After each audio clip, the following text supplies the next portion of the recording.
Hello friends, welcome to diploma geeks. ఈ వీడియోలో మనం టీఎస్సీసెట్ 2024 ఎగ్జామినేషన్కి ఎలా అప్లై చేయాలో క్లియర్గా స్టెప్ బై స్టెప్ ప్రాసెస్ అంతా తెలుసుకుందాం. సో ఈ వీడియో కొంచెం లేట్ అయింది, కానీ మ్యాక్సిమం నెంబర్ ఆఫ్ స్టూడెంట్స్ ఇంకా అప్లై చేసి ఉంటారు. సో వాళ్ళందరూ ఎలాంటి మిస్టేక్స్ చేయకుండా ఈసెట్ ఎగ్జామినేషన్కి అప్లై చేయడం కోసమే ఈ వీడియో అన్నమాట. సో ఫస్ట్ ఆఫ్ ఆల్ మనకు ఈ ప్రాసెస్ అంతా ఈసెట్ ఎగ్జామినేషన్కి అప్లై చేసే ప్రాసెస్లో మనకు 3 స్టెప్స్ ఇన్వాల్వ్ అయి ఉంటాయి. అదేంటంటే ఫస్ట్ ఫీ పేమెంట్ చేయడం, తర్వాత అప్లికేషన్ ఫామ్ ఫిల్ చేయడం, అండ్ ఫైనల్లీ మీరు అప్లై చేసిన అప్లికేషన్ ఫామ్ని సేవ్ చేసుకోవడం అనమాట. సో ఇప్పుడు ఫస్ట్ వచ్చేసి మనం అఫీషియల్ టీఎస్సీసెట్ వెబ్సైట్ని విజిట్ చేయాల్సి ఉంటుంది.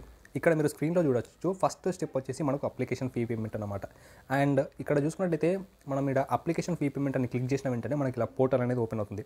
సో ఫస్ట్ మనకి ఇక్కడ 2 ఆప్షన్స్ ఉంటాయి. సో అక్కడ మీరు డిప్లొమాని సెలెక్ట్ చేయాల్సి ఉంటుంది. And next qualifying hall ticket number ఏదైతే ఉందో, అంటే మీ డిప్లొమా హాల్ టికెట్ నెంబర్ ఏదైతే ఉందో దాన్ని ఇక్కడ మీరు ఎంటర్ చేయాల్సి ఉంటుంది. నెక్స్ట్ మీ branch study rate diploma level ఏదైతే ఉందో అది మీరు ఎంటర్ చేయాల్సి ఉంటుంది. లైక్ ఈసీ కావచ్చు, మెకానికల్ కావచ్చు, త్రిబుల్ కావచ్చు, ఏ బ్రాంచ్ అయినా సరే మీరు ఇక్కడ బ్రాంచ్ ఎంటర్ చేయాల్సి ఉంటుంది. ఆ తర్వాత year of passing the qualifying exam, అంటే ఒకవేళ మీరు డిప్లొమా ఫైనల్ ఇయర్ ఈ ఇయర్ అయినట్టయితే పాస్డ్ అవుట్ ఇయర్ వచ్చేసి మీరు 2024 మెన్షన్ చేయాల్సి ఉంటుంది. ఇన్ కేస్ ఆఫ్ మీరు ప్రీవియస్ ఇయర్లో మీ డిప్లొమా పాస్ అవుట్ అయినట్టయితే ఏ ఇయర్లోనైతే మీరు మీ డిప్లొమా పాస్ అయ్యారో ఆ ఇయర్ని ఇక్కడ మీరు మెన్షన్ చేయాల్సి ఉంటుంది. అండ్ నెక్స్ట్ వచ్చేసి ఇప్పుడు నెక్స్ట్ మీ ఆధార్ నెంబర్ ఏదైతే ఉందో ఆ ఆధార్ నెంబర్ని మీరు ఇక్కడ ఎంటర్ చేయాల్సి ఉంటుంది. ఇక్కడ మనం చూడొచ్చు ఈ option not mandatory. And next మీ నేమ్ అండ్ డేట్ ఆఫ్ బర్త్ని ఎంటర్ చేయాల్సి ఉంటుంది. ఎస్ఎస్సీలో ఎలా అయితే ఉందో ఎస్ఎస్సీ లాంగ్ మెమోలో అలాగే యాస్టీస్ మీరు ఇక్కడ ఎంటర్ చేయాల్సి ఉంటుంది. ఇప్పుడు మీ మొబైల్ నెంబర్ని ఇక్కడ క్లియర్గా మెన్షన్ చేయాల్సి ఉంటుంది, ఎందుకంటే అది మిస్టేక్స్ అయినట్టయితే చాలా ఇష్యూస్ అవుతాయి. And next any alternative mobile number like మీ ఫ్యామిలీలో ఎవరిదైనా సరే మీరు ఆ మొబైల్ నెంబర్ని ఇక్కడ మీరు ఎంటర్ చేయొచ్చు. అండ్ ఇది కూడా నాట్ ఏ మ్యాండేటరీ థింగ్ అనమాట. And next me email ID ఏదైతే ఉందో దాన్ని మీరు ఎంటర్ చేసినట్టయితే మీకు మీ రిజిస్ట్రేషన్ డీటెయిల్స్ అని మీ మొబైల్ నెంబర్ కావచ్చు అండ్ మీ ఈమెయిల్ కావచ్చు, ఆ అప్లికేషన్ స్టేటస్ అనేది ఇలా మీకు వస్తాయన్నమాట మీరు ఈమెయిల్ ఎంటర్ చేసినట్టయితే. కాబట్టి మీరు వితౌట్ ఎనీ మిస్టేక్స్ లేకుండా క్లియర్గా మీ ఈమెయిల్ డీటెయిల్స్ని ఎంటర్ చేయండి. ఫైనల్లీ మీ క్యాస్ట్ అనమాట. మీ క్యాస్ట్ ఏదైతే ఉందో మీ క్యాస్ట్ని మెన్షన్ చేయడం కూడా చాలా ఇంపార్టెంట్ అనమాట. లైక్ మీరు ఎస్టీ/ఎస్సీ కేటగిరీ అయితే మీ అప్లికేషన్ ఫీ అనేది 500 ఉంటుందన్నమాట. ఇన్ కేస్ ఆఫ్ మీరు other than ST SC category general category వాళ్ళైనట్టయితే మీ అప్లికేషన్ ఫీ వచ్చేసి 900 ఉంటుంది. సో మీ క్యాస్ట్ని చూస్ చేసుకునే ముందు కూడా మీరు చాలా కేర్ తీసుకోవాల్సి ఉంటుంది. And previously plenty of students ఇక్కడ మిస్టేక్ చేసి వాళ్ళు పే చేయాల్సిన దానికంటే ఎక్కువ ఫీ పే చేయడం జరిగింది. సో మీరు కరెక్ట్గా ఎంటర్ చేసుకోవడం చాలా ఇంపార్టెంట్ అనమాట. ఒకవేళ మీరు ఫిజికల్లీ ఛాలెంజ్డ్ అయినట్టయితే ఎస్ అని సెలెక్ట్ చేయండి, లేదంటే నో అని సెలెక్ట్ చేయండి. అండ్ ఫైనల్లీ ఇప్పుడు మీరు పేమెంట్ చేయాల్సి ఉంటుంది. మ్యాక్సిమం అందరూ through debit card or UPI payment చేస్తారు, కాబట్టి ఇక్కడ మీరు డెబిట్ అని చూస్ చేసుకోండి. మీకు లాస్ట్ ఇక్కడ చూసుకున్నట్టయితే సో కట్టాల్సిన ఫీ ఏదైతే ఉందో దాన్ని ఇక్కడ చూపిస్తుంది ఫీ అమౌంట్ అని. సో ప్రొసీడ్ టు పే అని క్లిక్ చేసినట్టయితే మీకు మీ పేమెంట్ పేజ్కి పోర్టల్ ఏదైతే ఉందో అది రీడైరెక్ట్ అవుతుందన్నమాట. సో మీరు ఇక్కడ యూజింగ్ పేటీఎం లాగిన్ అవ్వచ్చు, లేదంటే డైరెక్ట్గా మీ డెబిట్ కార్డ్తో డీటెయిల్స్ ఎంటర్ చేసి మీ పేమెంట్ని ఫినిష్ చేయొచ్చు. సో మీరు రిజిస్టర్డ్ మొబైల్ నెంబర్ ఏదైతే ఉందో దానికి ఓటీపీ అనేది రావడం జరుగుతుంది. అది ఎంటర్ చేసిన వెంటనే మీ ఫీ పేమెంట్ అనేది కంప్లీట్ అవుతుందన్నమాట. సో ఇది మనకు ఫస్ట్ స్టెప్ అన్నమాట. సో ఇలా ఫస్ట్ స్టెప్ కంప్లీట్ అయిన వెంటనే మీకు మళ్ళీ అఫీషియల్ వెబ్సైట్ ఆటో రీడైరెక్ట్ అవుతుంది. అండ్ మీ పేమెంట్ స్టేటస్ వచ్చేసి ఇక్కడ మెన్షన్ చేస్తుంది యువర్ పేమెంట్ డన్ సక్సెస్ఫుల్లీ అని. ఒక స్క్రీన్ షాట్ తీసుకోండి for safety purpose. So even ఈ డీటెయిల్స్ని మీరు చూసుకున్నట్టయితే మీ పేమెంట్ని ఇక్కడ క్లియర్గా ఇది మెన్షన్ చేస్తుంది. సో పేటీఎం చేసేటప్పుడు మీ ఇంటర్నెట్ కనెక్షన్ ఏదైతే ఉందో దాన్ని కరెక్ట్గా ఉండేట్టు చెక్ చేసుకోండి. నాకు వచ్చేసి పేమెంట్ కంప్లీట్ అయిన తర్వాత నెక్స్ట్ స్టెప్ వచ్చేసి అప్లికేషన్ ఫామ్ని ఫిల్ చేయడం అనమాట. సో మీరు పేమెంట్ చేసిన వెంటనే మీకు అదే పోర్టల్లో మీకు ప్రొసీడ్ టు ఫిల్ అప్లికేషన్ అనేది కనిపిస్తుంది అనమాట. సో పేమెంట్ అయ్యాక దాన్ని క్లిక్ చేసిన వెంటనే, లేదంటే ఆ పేజే మళ్ళీ ఎగ్జిట్ అయ్యి మీరు మళ్ళీ లాగిన్ అయినట్టయితే ప్రొసీడ్ టు ఫిల్ అప్లికేషన్ అనేది మీకు ఆప్షన్ చూపిస్తుంది. సో మీరు మళ్ళీ హోమ్ పేజ్లోనే ఉన్నట్టయితే ఆ సెకండ్ స్టెప్ ఏదైతే ఉందో దాన్ని క్లిక్ చేసేయండి. మీ పేమెంట్ రిఫరెన్స్ ఐడి ఏదైతే ఉందో, లేదంటే మీ హాల్ టికెట్ నెంబర్ ఎంటర్ చేసి మీరు లాగిన్ అయినట్టయితే మీ అప్లికేషన్ ఫామ్ని ఫిల్ చేసే ప్రాసెస్ మొదలవుతుందన్నమాట. సో ఇక్కడ చూసుకున్నట్టయితే ఫస్ట్ ఆప్షన్ వచ్చేసి క్యాండిడేట్ డీటెయిల్స్ అనేది చూపిస్తుంది. ఆల్రెడీ మీరు ప్రీవియస్గా ఎంటర్ చేసిన డీటెయిల్స్ ఏవైతే ఉన్నాయో అవన్నీ ఆటో ఫిల్ అయిపోయి మీకు ఇక్కడ డిస్ప్లే చేయడం జరుగుతుంది.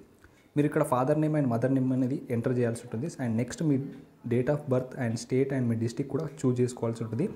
నెక్స్ట్ ఇక్కడ మీరు క్యాస్ట్ సర్టిఫికేట్ నెంబర్ ఏదైతే ఉందో దాన్ని ఎంటర్ చేయాల్సి ఉంటుంది. Special category like NCC, sports ఇంకా ఏమైనా ఉన్నట్టయితే వాటిని కూడా మీరు ఇక్కడ మెన్షన్ చేయాల్సి ఉంటుంది. సో మీరు ఇక్కడ ఆప్షన్స్లో టిక్ చేసుకోవాల్సి ఉంటుంది. అండ్ నెక్స్ట్ ఇక్కడ చూసుకున్నట్టయితే మీరు మీ లోకల్ ఏరియాని ఎంటర్ చేయాల్సి ఉంటుంది. మీరు లోకల్ ఏరియా ఓయూ అని సెలెక్ట్ చేసుకోండి. తర్వాత మీరు మైనారిటీ ఆర్ నాన్ మైనారిటీ అని సెలెక్ట్ చేసుకోండి. తర్వాత annual income range of the parents వచ్చేసి, సో మీ పేరెంట్స్ యొక్క యాన్యువల్ ఇన్కమ్ అనేది ఎంతో దాన్ని ఇక్కడ కింద సెలెక్ట్ చేసుకోండి. అండ్ సో ఇక్కడ ఉన్న ఫీల్డ్లోనే మీరు ఇక్కడ ఎంటర్ చేయాల్సి ఉంటుంది. లేదంటే ఆల్రెడీ వ్యాలిడిటీ అయిపోయినట్టయితే నో ప్రాబ్లం అనమాట. అక్కడ మ్యాండేటరీ లేదు కాబట్టి మీరు ఇన్కమ్ సర్టిఫికేట్ డీటెయిల్స్ ఏమి ఎంటర్ చేయాల్సిన అవసరం లేదు. కానీ యాజ్ సూన్ యాజ్ పాసిబుల్ మీరు ఇన్కమ్ సర్టిఫికేట్ని కూడా తీసుకోవడం చాలా ఇంపార్టెంట్ అనమాట. ఎందుకంటే ఫ్రీ టైం ఉన్నప్పుడు మీరు ఇన్కమ్ సర్టిఫికేట్ తీసుకుంటే అది ఎంతగానో హెల్ప్ఫుల్ అవుతుంది. కౌన్సిలింగ్ టైంలో ఇది చాలా ఇంపార్టెంట్ అనమాట ఫర్ ఫీ రీఇన్వెస్ట్మెంట్ కోసం. అండ్ నెక్స్ట్ బ్యాంక్ డీటెయిల్స్ అనేది ఇక్కడ మనకి ఇక్కడ అడుగుతుంది అనమాట. ఎందుకంటే టీఎస్ ఈపాస్ స్కాలర్షిప్ కోసం బ్యాంక్ డీటెయిల్స్ ఏవైతే ఉన్నాయో వాటిని కూడా మనం ఇక్కడ ఎంటర్ చేయాల్సి ఉంటుంది.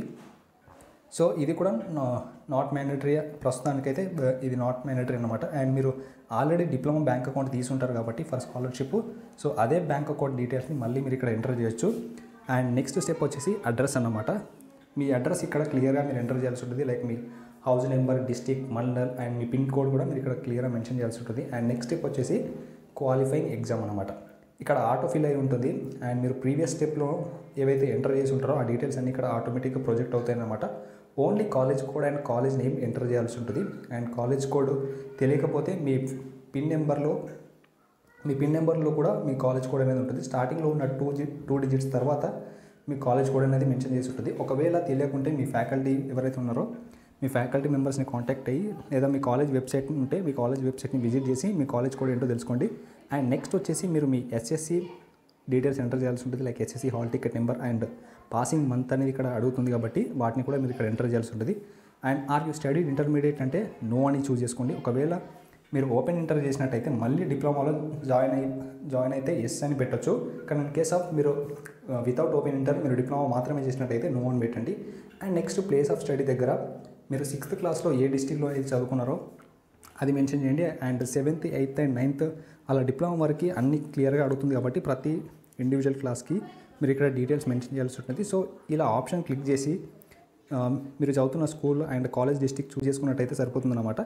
అండ్ ఫైనల్లీ ఇది మన మెయిన్ స్టెప్. ఈ సెంటర్ని చూస్ చేసుకునే ప్రాసెస్లో మనకు ప్రిఫరెన్సెస్ ఉంటాయన్న. ప్రిఫరెన్స్ 1, 2, 3, 4 అలా నెంబర్ ఆఫ్ ప్రిఫరెన్సెస్ ఉంటాయి. సో మీరు ఫస్ట్ ప్రిఫరెన్స్ ఎక్కడ ఈసెట్ ఎగ్జామ్ రాద్దాం అనుకుంటున్నారో అది చూస్ చేసుకోండి.